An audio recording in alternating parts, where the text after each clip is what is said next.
Selamat pagi ICCFJF Bali, selamat hari Minggu. Apa kabar Anda semua? Semoga semua sehat selalu. Jika Anda baru pertama kali mengikuti ibadah online kami, Anda bisa menuliskan pertama kali di chat box. Bagikan link ini kepada teman, keluarga Anda, dan kerabat, agar mereka bisa beribadah bersama kami. Dan jangan lupa subscribe YouTube channel kami. Jika Anda mempunyai permohonan doa, Anda bisa mengirimkan permohonan doa Anda ke nomor yang ada di layar Anda saat ini, agar tim doa kami bisa berdoa bersama Anda. Mari kita berdoa. Ya Tuhan, kami mau mempersiapkan hati kami untuk memuji, menyembah Tuhan, dan untuk mendengarkan firman-Mu ya Tuhan. Terima kasih dalam nama Tuhan Yesus, haleluya, amin. Mari kita sama-sama memuji dan menyembah Tuhan. Selamat pagi. Selamat pagi. Selamat hari Minggu semua. Ya, dimanapun Anda berada, yuk mari sama-sama kita sembah Dia, kita puji Dia karena kasih-Nya gak berkesudahan dalam hidup kita. Amin. Amin. Let's go. Mulai dong tepuk tangannya. Yeay.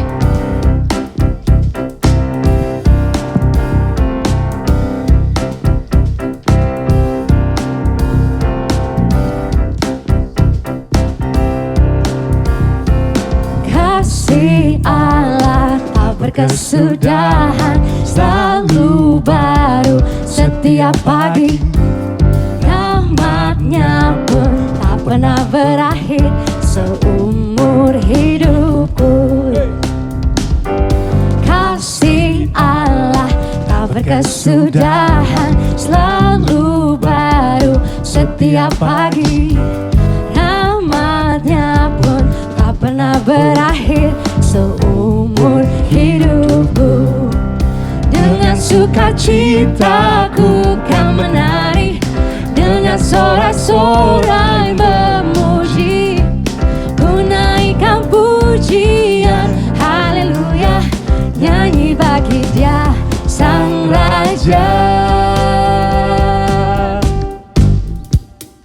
Kasih Allah tak berkesudahan, selalu baru setiap pagi. Rahmat-Nya pun tak pernah berakhir seumur hidupku. Kasih Allah tak berkesudahan, selalu baru setiap pagi. Rahmat-Nya pun tak pernah berakhir seumur hidupku. Dengan sukacita ku kan menari, dengan sorak-sorai memuji, ku naikkan pujian, haleluya, nyanyi bagi Dia Sang Raja. Dengan sukacita ku kan menari, dengan sorak-sorai memuji, ku naikkan pujian, haleluya, nyanyi bagi Dia Sang Raja.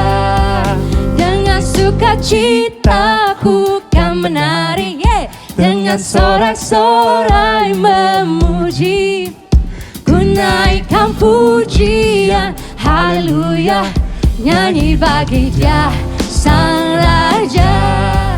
Dengan sukacita ku kan menari, dengan sorak-sorai memuji, ku naikkan pujian, haleluya, nyanyi bagi Dia Sang Raja, nyanyi bagi Dia Sang Raja. Selamanya.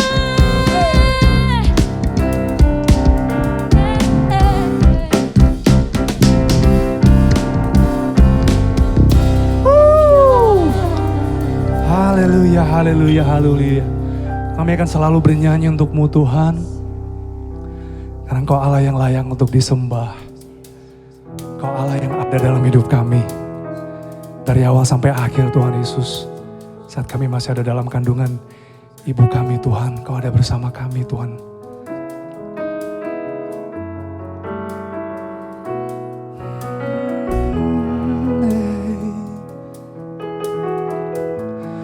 Oh Yesus,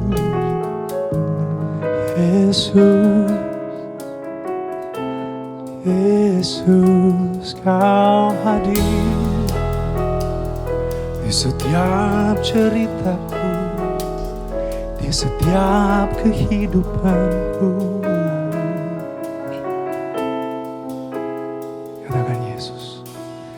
Yesus, kau telah memulai segala yang baik dalamku. Engkau menjadikanku serupa gambaranmu dan berharga di matamu. Yesus, kau telah memulai karya yang mulia dalamku. Kau berikan hidupmu sebagai ganti dosaku, karena kasih-Mu padaku. Sekarang ku memuji-Mu, Allah yang setia, yang tak pernah meninggalkan perbuatan tangan-Mu. Sekarang ku menyembah-Mu, Allah yang mulia, sempurnakan segenap hidupku agar indah bagi-Mu.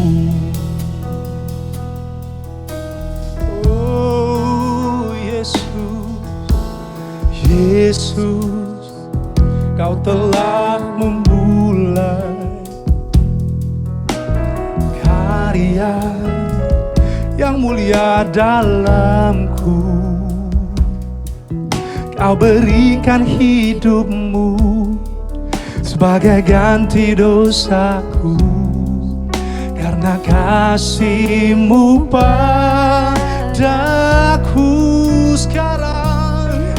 Sekarang ku memuji-Mu, Allah yang setia, yang tak pernah meninggalkan perbuatan tangan-Mu. Sekarang ku menyembah-Mu, Allah yang mulia, sempurnakan segenap hidupku agar indah bagi-Mu.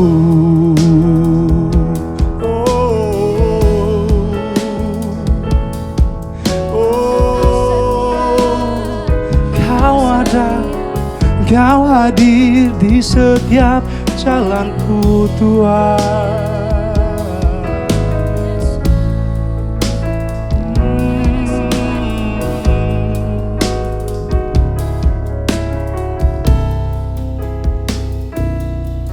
Sekarang ku memuji-Mu, Allah yang setia, yang tak pernah meninggalkan perbuatan tangan-Mu. Sekarang ku menyembah-Mu, Allah yang mulia, sempurnakan segenap hidupku agar indah. Sekarang ku memuji-Mu, Allah yang setia, yang tak pernah meninggalkan perbuatan tangan-Mu. Sekarang ku menyembah-Mu, Allah yang mulia, sempurnakan segenap hidupku agar indah bagi-Mu, agar indah bagi-Mu Tuhan, agar indah bagi-Mu.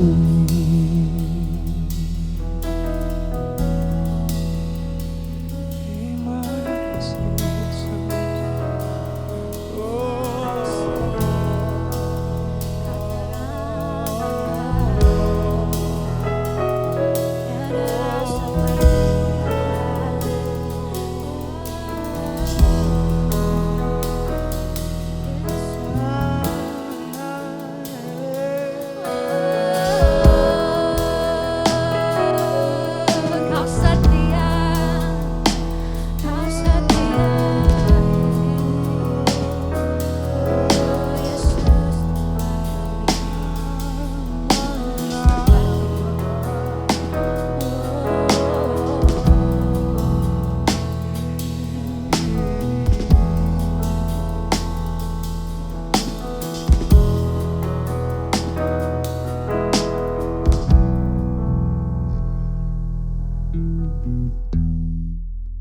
kasih Tuhan, Kau sungguh baik, Kau teramat baik. Sampai detik ini kami masih ada, kami masih bisa bernafas. Bukan karena kuat gagah kami Tuhan, tapi semua karena berkat kemurahan-Mu Tuhan. Terima kasih Tuhan, Kau sangat baik, Kau teramat baik. Tiada seperti-Mu Yesus. Terima kasih Tuhan, Kau teramat baik. Yesus.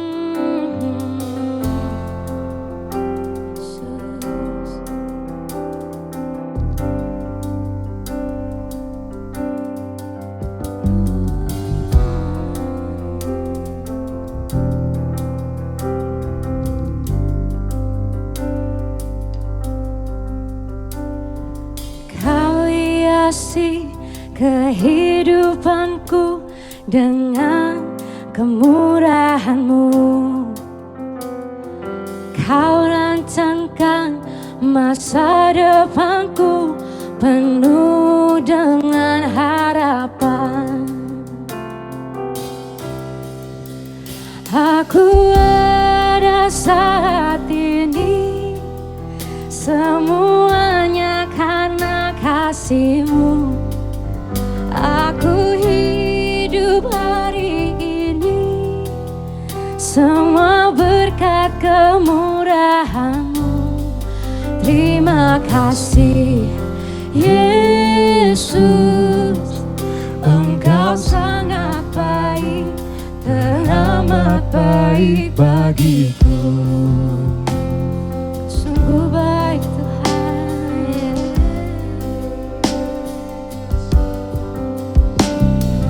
Kau hiasi kehidupanku dengan kemurahan-Mu. Kau rancangkan masa depanku penuh dengan harapan. Oh, aku ada saat ini, semuanya karena kasih-Mu. Aku hidup hari ini, semua berkat kemurahan-Mu. Terima kasih Yesus, Engkau sangat baik, teramat baik. Aku ada saat ini, semuanya karena kasih-Mu. Aku hidup hari ini, semua berkat kemurahan-Mu.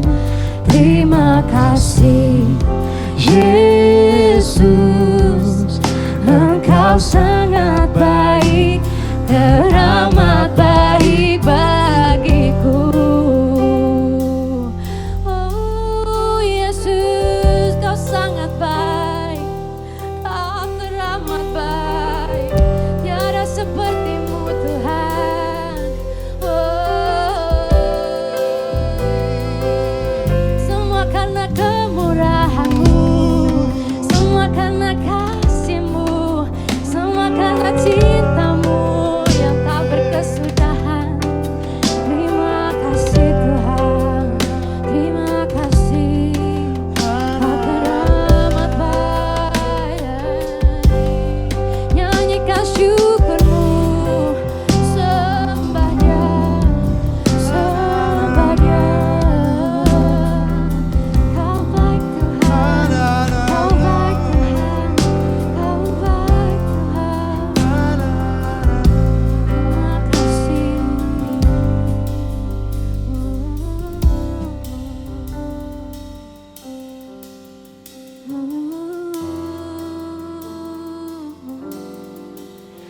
Aku ada saat ini, semuanya karena kasih-Mu.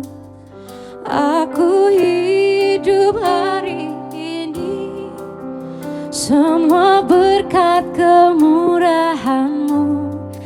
Terima kasih Yesus, Engkau Engkau sangat baik, teramat baik. Aku ada saat ini, semuanya karena kasih-Mu Yesus. Aku hidup hari ini, semua berkat kemurahan-Mu. Terima kasih Yesus, Engkau sangat baik, teramat baik bagiku.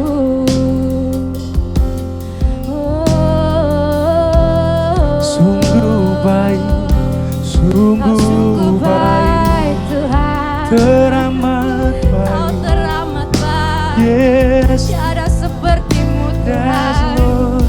Oh, kasih-Mu, cinta-Mu tak pernah berkesudahan, selalu baru setiap pagi.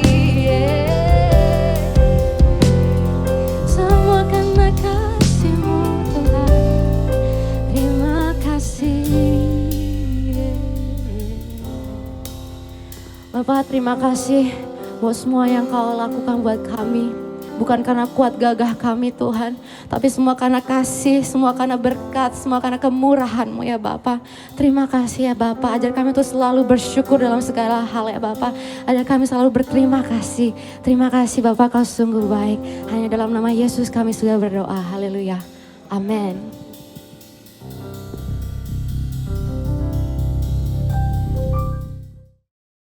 Shalom, selamat pagi Jemaat ICC FGF.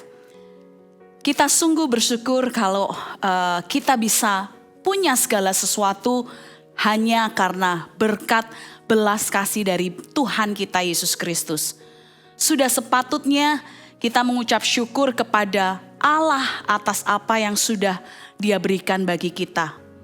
Persembahan seharusnya menjadi kesempatan buat kita untuk mengucap syukur dan berterima kasih atas berkat Tuhan. Saat kita membawa persembahan ke dalam rumah Tuhan, marilah kita miliki sikap yang benar. Memberi persembahan karena kita mengingat bahwa Tuhan terlebih dahulu memberi kepada kita. Bukan memberi persembahan sebagai sogokan kepada Tuhan supaya Tuhan memberkati kita lebih banyak lagi. Memberi persembahan seharusnya dari rasa totalitas, bukan sekedar formalitas. Memberi persembahan dari kesadaran diri siapa kita, bukan dari kesadaran seberapa kayanya kita. Persembahan juga bukan soal berapa besar uang yang kita berikan. Di dalam 2 Korintus 9 ayat yang ke-7 dikatakan, aku tahu ya Allahku, bahwa Engkau adalah penguji hati dan berkenan kepada keikhlasan. Maka aku pun mempersembahkan semuanya itu dengan sukarela dan tulus ikhlas. Dan sekarang umat-Mu yang hadir di sini telah kulihat memberikan persembahan sukarela kepadamu dengan penuh sukacita. Bawalah seluruh persembahanmu dan persepuluhanmu kepada Tuhan dengan sikap hati yang benar. Dengan keikhlasan, dengan sukacita. Berilah, maka kamu akan diberi. Sebuah takaran yang baik, yang dipadatkan, yang digoncang, yang tumpah keluar, akan dicurahkan ke dalam ribaanmu. Sebab ukuran yang kamu pakai untuk mengukur akan diukurkan kepadamu. Mari kita berdoa. Bapa, kami sungguh bersyukur Engkau Allah yang setia dan besar kesetiaan-Mu bagi kami. Begitu banyak hal yang bisa kami syukuri di dalam hidup ini. Kalau hari ini kami bisa bernafas dalam keadaan yang sehat, itu semua karena anugerah dan karena kebaikan-Mu. Engkau terlebih dahulu memberi bagi kami, maka izinkanlah kami hari ini, kami membawa persembahan persepuluhan kami kepadamu hari ini dengan hati yang ikhlas. Karena kami tahu Engkau mengasihi orang-orang yang memberi dengan ikhlas dan penuh dengan sukacita. Kami tidak mau khawatir tentang apa yang kami makan, tentang apa yang kami minum, tentang apa yang kami pakai, karena kami tahu Engkau Allah yang selalu menyediakan apapun yang kami perlukan tepat pada waktunya. Dan ajar kami Tuhan untuk jadi orang-orang yang menjadi berkat buat lingkungan sekitar kami. Amin. Anda bisa memberi persembahan dan persepuluhan Anda melalui transfer atau mobile banking atau lewat PayPal, atau Anda juga bisa scan QR code yang saat ini ada di layar kaca Anda. Saya berdoa Tuhan Yesus memberkati setiap persembahan dan persepuluhan Anda semuanya. Amin.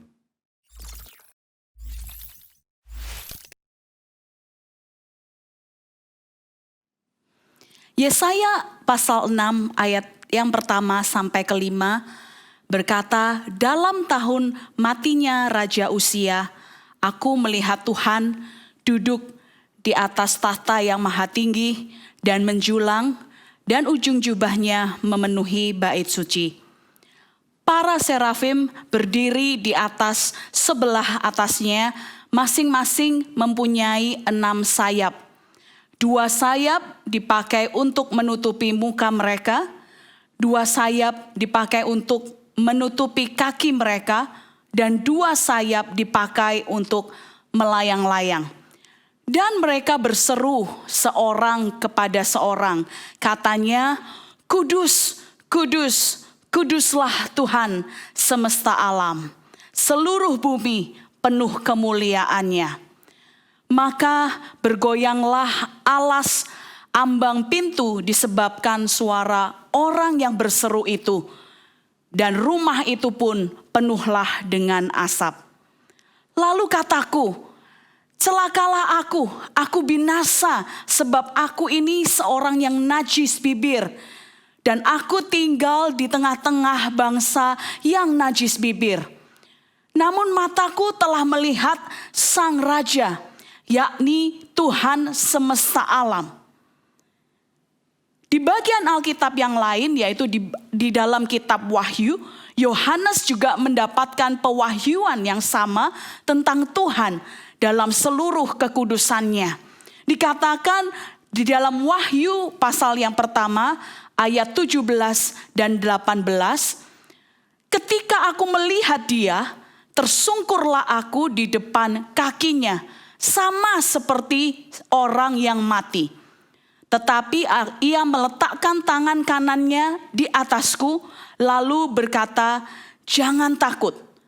Akulah yang awal dan yang akhir, yang hidup.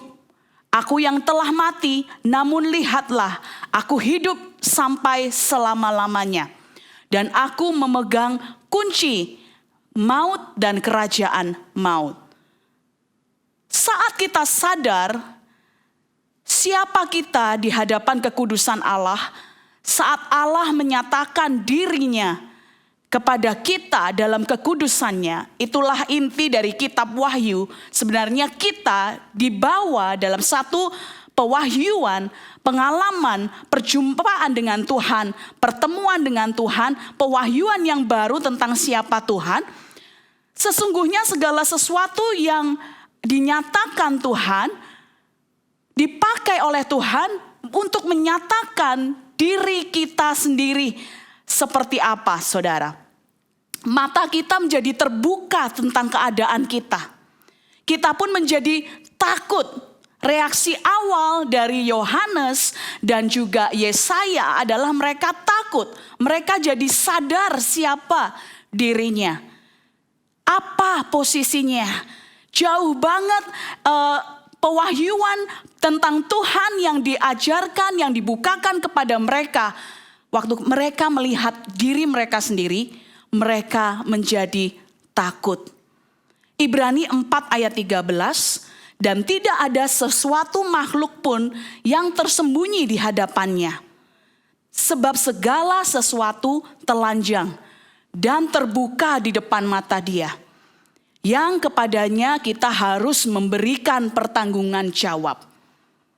Sungguh tidak ada sesuatu pun yang tersembunyi di hadapan Allah kita. Itulah sebabnya waktu Allah menyatakan dirinya, segala sesuatu tentang kehidupan kita pun jadi terbuka dan nyata.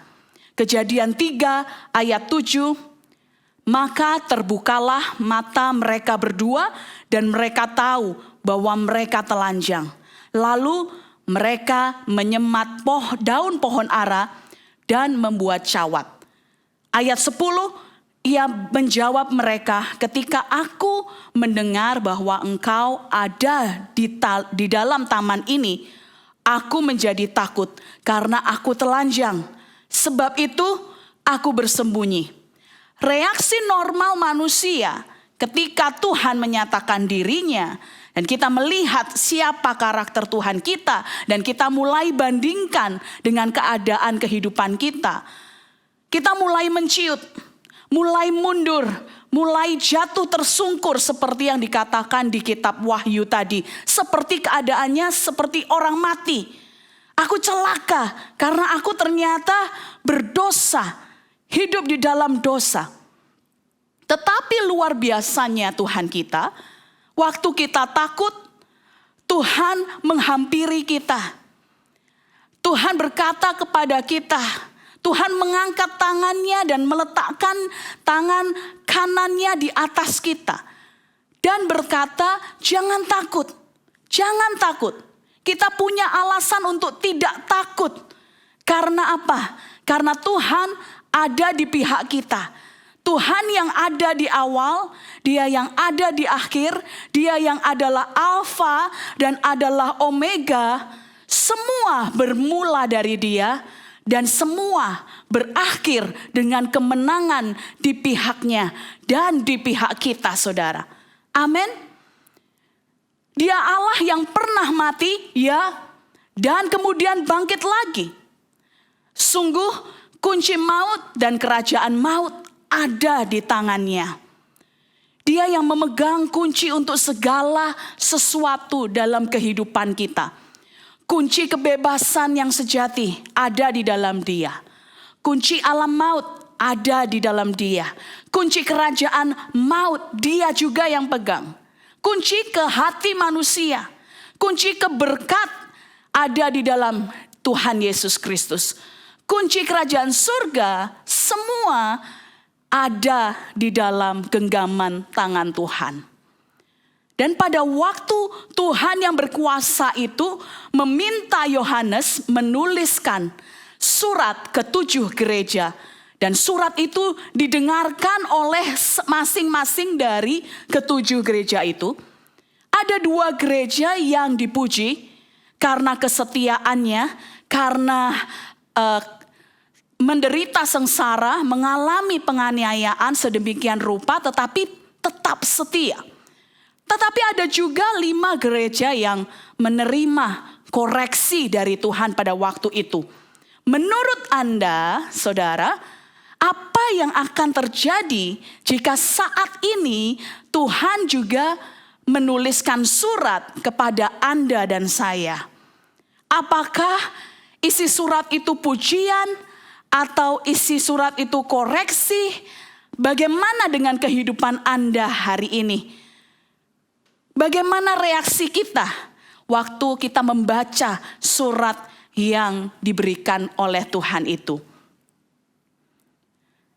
Puji Tuhan kalau kita dipuji oleh Tuhan. Kalau kita dikoreksi oleh Tuhan pun kita seharusnya tetap bersyukur kepada Tuhan.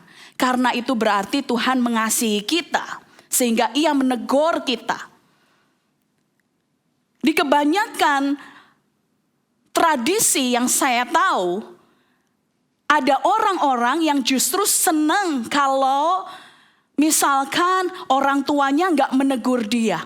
Kalau papaku nggak negur aku, atau mamaku nggak negur aku, atau guruku nggak negur aku, itu berarti ya aku anggap semuanya baik-baik saja.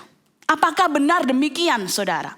Karena firman Tuhan jelas-jelas berkata, barang siapa ku kasihi, Ia ku tegur dan ku hajar. Lebih baik dapat pujian atau dapat koreksi daripada tidak mendengar apa-apa dari Tuhan kita, Yesus Kristus, saudara. Bagaimana reaksi Anda hari ini menghadapi koreksi? Kalau Anda ada seseorang di dalam kehidupan Anda yang mulai mengkoreksi kehidupan Anda, reaksinya bagaimana? Yang pertama, bisa saja seperti reaksi kebanyakan orang, kalau menerima koreksi, dia akan defensif. Dia akan mekanisme pertahanannya tinggi sekali. Oh, tunggu dulu gitu ya. Kemudian yang kedua, bisa juga dia cari alasan untuk pembenaran dirinya. Aku kemarin gak bisa melakukan ini, ya karena aku capek, karena aku lelah, karena aku kurang persiapan dan lain sebagainya. Cari-cari alasan untuk bisa membenarkan dirinya sendiri. Yang ketiga, reaksinya bisa menolak. Aku gak dengar koreksi itu. Aku gak mau, aku tetap benar dengan caraku sendiri. Aku gak mau dengar koreksi yang disampaikan oleh orang lain. Atau bisa juga malah berbalik menyerang. Menuduh orang yang mengkoreksi. Kamu tahu apa sih? Kamu gak tahu apa-apa. Coba kalau kamu di posisiku mungkin reaksimu akan beda lagi. Mungkin seperti itu. Apa yang kita lihat setiap hari dalam kehidupan kita. Amsal pasal 9 ayat 7 sampai 9 berkata demikian. Siapa mendidik seorang pencemooh, mendatangkan cemooh kepada dirinya sendiri. Dan siapa mengecam orang fasik, mendapat celah atau celaka. Janganlah mengecam seorang pencemooh, supaya engkau jangan dibencinya. Kecamlah orang bijak, maka engkau akan dikasihinya. Dalam artian ini, jangan mendidik pencemooh, karena seorang yang pencemooh itu kerjaannya melihat koreksi sebagai sebuah kesalahan atau sebuah kebodohan. Mereka gak mau berubah atau malah balik membenci orang yang mengkoreksi mereka. Sikapnya terhadap koreksi itu masa bodoh. Masa bodoh lah dengan koreksi. Apa itu koreksi? Belum tentu juga yang ngomong lebih baik daripada aku gitu ya. Berilah orang bijak nasihat, maka ia akan menjadi lebih bijak. Ajari orang benar, maka pengetahuannya bertambah. Saya berdoa hari-hari ini Jemaat ICC FGF bukan masuk kategori pencemooh, tetapi masuk kategori orang bijak yang bisa menerima nasihat, menerima koreksi, dan berubah. Pengetahuan kita akan bertambah kalau kita berhasil mengambil apa koreksi yang disampaikan itu dan kita pakai untuk kebaikan kita. Menjadi lebih baik lagi, menjadi lebih bijak lagi. Pengetahuannya bertambah. Ada dua definisi menurut saya tentang judgment atau menghakimi dengan koreksi. Kalau ditanya bedanya apa sih judgment atau menghakimi dengan koreksi itu, saudara? Saudara mungkin punya berbagai macam jawaban. Tetapi menurut saya pribadi, penghakiman atau menghakimi orang lain itu adalah komentar yang datang dari seseorang yang tidak memahami keseluruhan kondisi atau situasi seseorang.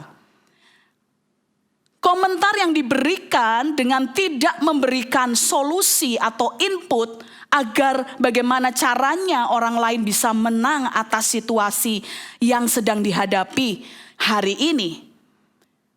Penghakiman datang dari orang yang merasa dirinya lebih baik, lebih benar, lebih tinggi rohaninya dibandingkan dengan orang lain. Sementara koreksi adalah masukan dari seseorang yang memahami betul situasi, kondisi seseorang, bahkan pernah menjalani posisi yang sama seperti kita. Dan tidak hanya pernah menjalaninya, tetapi sudah berhasil mengatasinya. Sudah berhasil menang atas situasi tersebut. Dan memberitahukan kepada kita caranya untuk juga kita bisa mengatasi dan mengalami kemenangan demi kemenangan. Orang yang mengkoreksi kita punya hati yang mau menolong kita, Bapak Ibu Saudara sekalian, untuk menjadi orang yang lebih baik. Jadi Anda bisa bedakan mana judgment dalam hal menghakimi, mana yang koreksi, saudara. Anda bisa lihat hati orang ini merasa lebih benar, merasa mengerti, dia rasa dia paham tapi dia nggak paham, merasa lebih tinggi rohaninya dari orang lain, atau dia benar-benar punya hati untuk menolong kita karena dia sudah pernah ada di sana supaya kita jadi orang yang lebih baik. Jangan dengarkan penghakiman, tetapi Anda adalah orang yang bijaksana kalau Anda mendengarkan koreksi dari orang yang sudah pernah mengalami dan ingin kita jadi lebih baik, saudara. Yesus menulis surat kepada ketujuh jemaat sebagai orang yang sudah tahu apa yang akan terjadi. Dia sudah pernah mengalami jadi manusia. Dia bukan orang yang berkata susah ya jadi manusia gitu. Tetapi dia pernah menjadi manusia 100%. Dia juga pernah mengalami kesulitan yang kita alami. Semua yang kita rasakan Tuhan Yesus pernah merasakannya. Tuhan Yesus menulis surat bagi ketujuh jemaat ini. Ada beberapa hal baik yang mereka lakukan dan mereka mendapat pujian. Tetapi bagi beberapa jemaat lainnya, Yesus memberikan koreksi, bukan penghakiman. Karena apa? Tuhan Yesus sudah pernah ada di sana. Tuhan Yesus memberi koreksi karena Dia mengasihi kita. Beberapa hal yang perlu diperbaiki.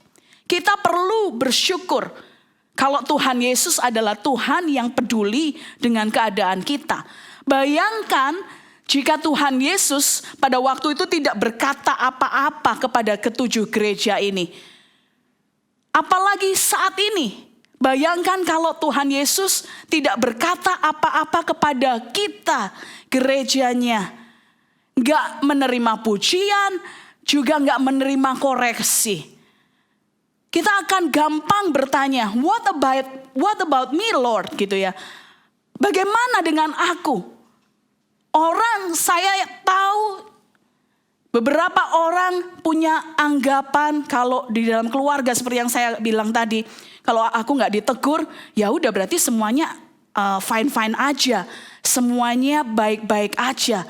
Maka kita teruskanlah perilaku kita, tingkah laku kita. Apakah itu benar? Buat saya, kalau saya didiamin sama Tuhan, itu lebih parah daripada saya menerima pujian atau menerima teguran karena firman Tuhan berkata, barang siapa ku kasihi, dia ku tegur dan ku hajar, saudara. Mengapa Yesus menulis surat? Yang pertama untuk memberitahukan kepada kita kelemahan kita. Kamu lemahnya di sini loh. Kamu harusnya bisa lebih baik di sini. Kamu dosanya ini loh, diberitahukan dosanya kita. Sehingga kita bisa berubah sebelum kita menghadapi kesusahan yang lebih besar lagi yang akan kita alami ke depannya, saudara. Tuhan Yesus ingin kita siap menghadapi segala sesuatu. Dia ingin agar kita jadi yang terbaik. Tidak melewatkan, tidak miss daerah-daerah yang harus kita ubah dalam hidup kita. Di dalam Efesus pasal 4 ayat 27 dikatakan, Janganlah memberi kesempatan kepada iblis. Maksudnya apa?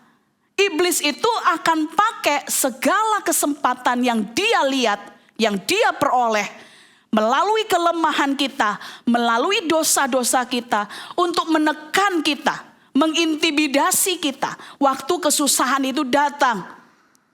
Kamu gak mungkin bisa ini, orang kamu kemarin habis melakukan ini dan itu. Jangan beri kesempatan kepada iblis, saudara.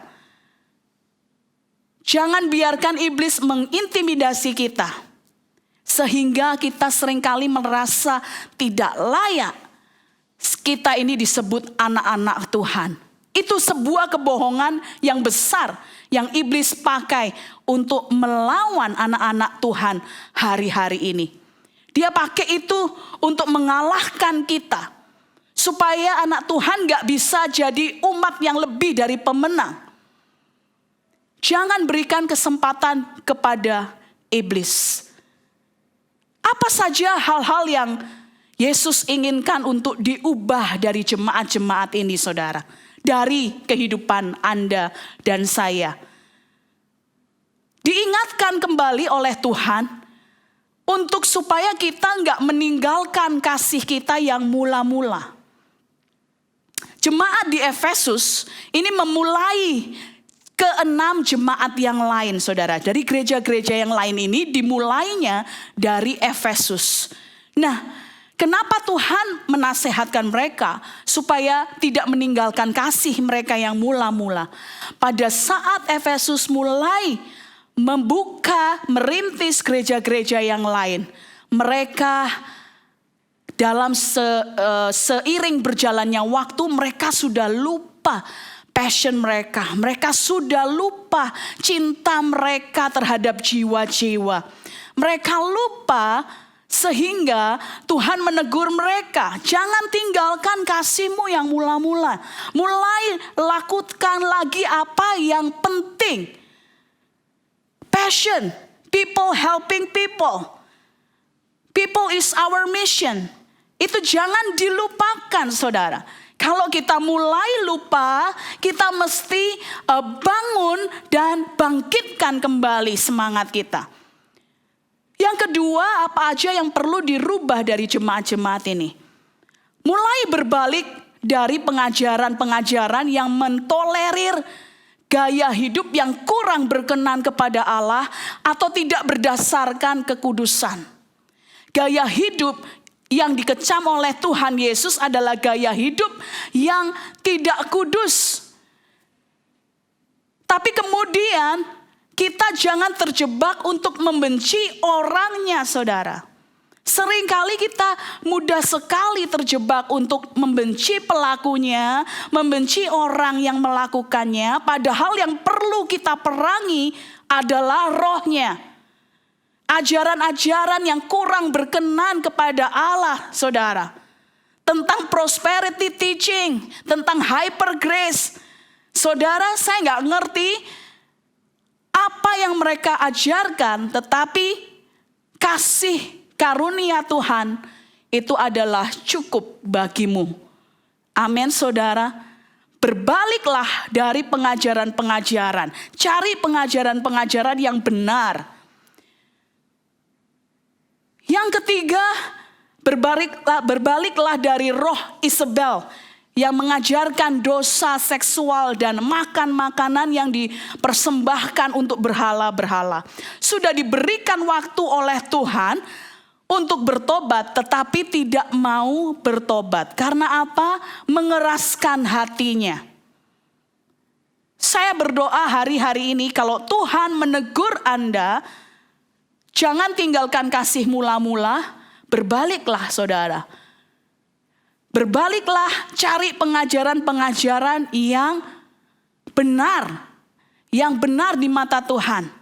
Kemudian hidup sebenarnya tapi sudah mati. Hidup tetapi sebenarnya sudah mati. Hiduplah berdasarkan karakter, bukan berdasarkan reputasi Anda. Reputasi tanpa disertai karakter tidak akan bertahan lama, saudara. Build your character. Bangun karakter Anda, and your reputation will follow. Dan reputasi Anda akan mengikuti Anda, saudara. Yang berikutnya, apa yang harus dirubah dari kehidupan kita? Jemaat-jemaat Tuhan, jangan hidup setengah-setengah. Tidak terlalu kudus, tidak terlalu rohani, masih kompromi dengan dosa. Kita memang enggak disarankan jadi orang yang freak gitu ya. Kita disarankan tetap jadi umat Tuhan yang relevan, saudara. Yang tidak bisa terkompromi dengan dosa.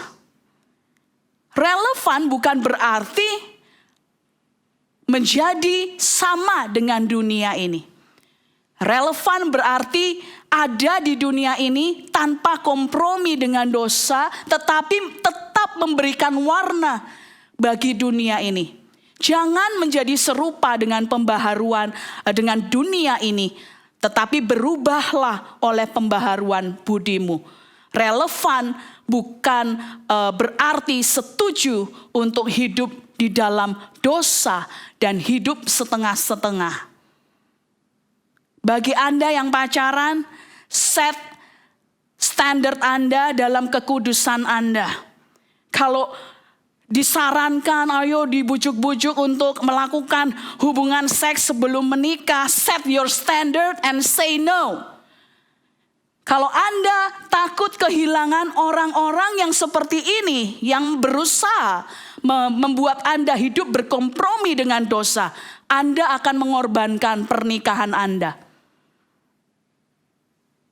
Saya harap ini membangunkan kita semua ya.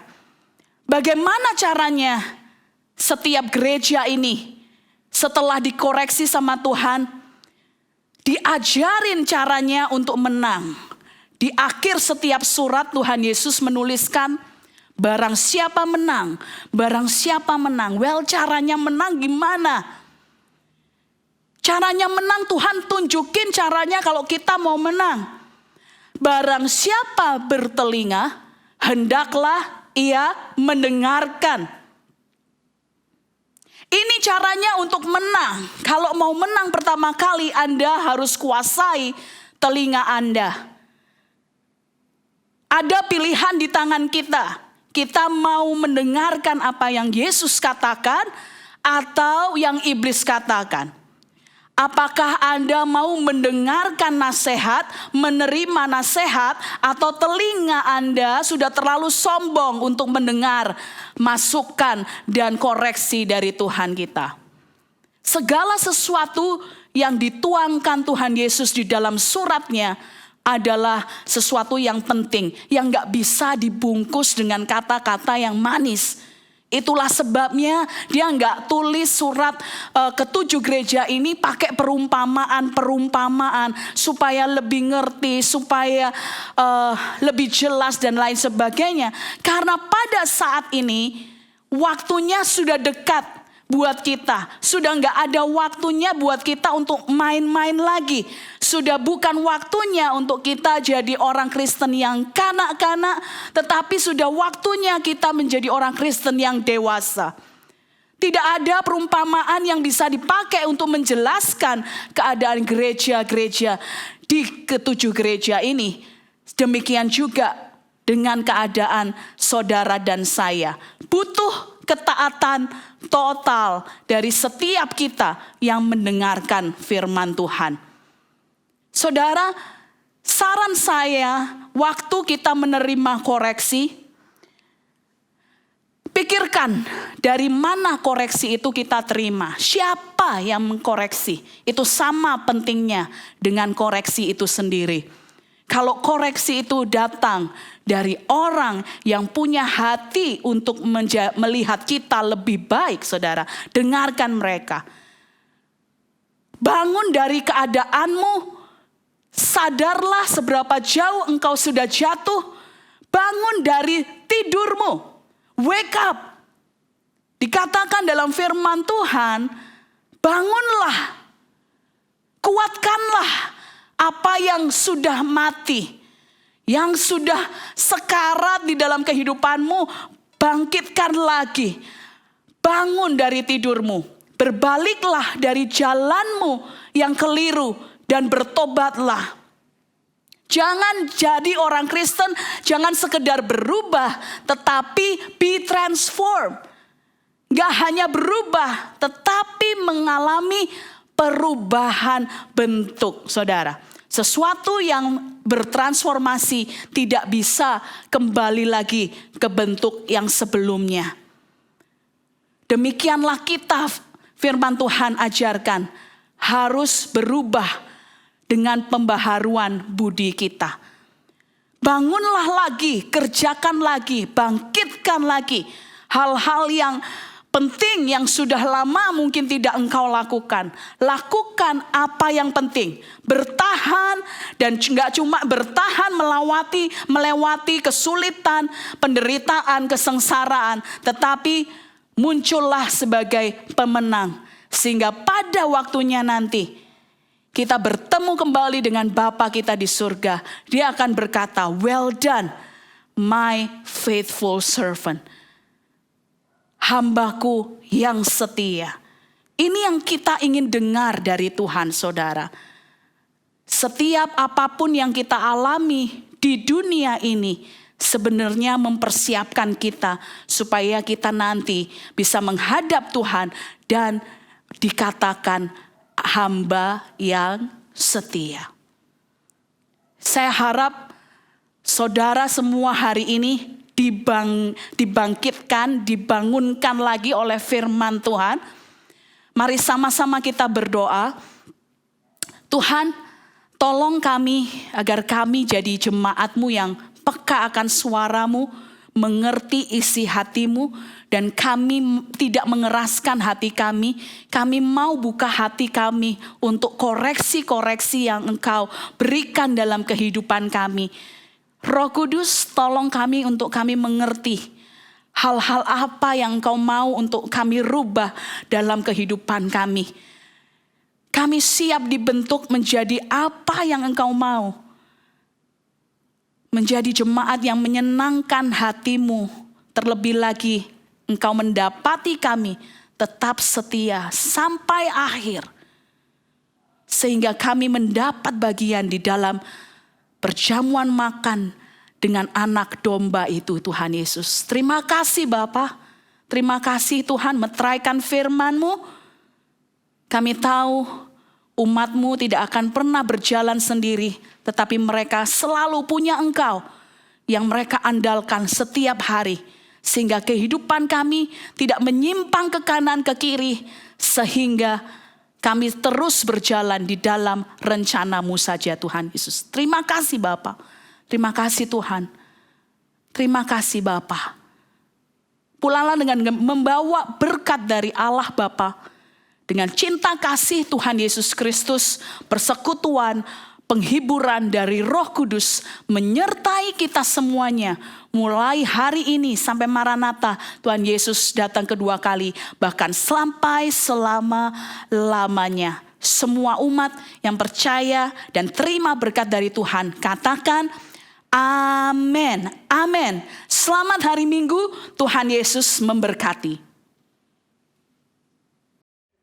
Terima kasih sudah bergabung bersama kami. Semoga Anda diberkati.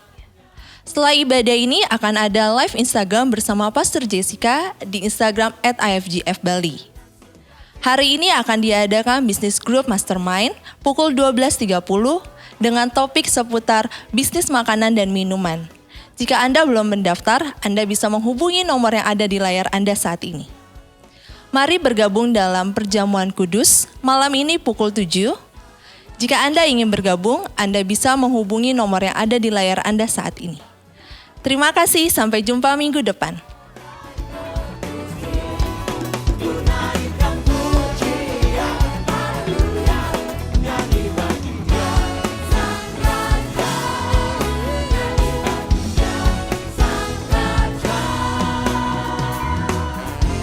Sebab kita ada di tempat ini hanya menyukakan hati Raja kita. Katakan amin. Katakan amin kalau bisa. Mari bersuka cita dalam Tuhan. Sambil tersenyum nyanyinya saudara. Haleluya.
Engkau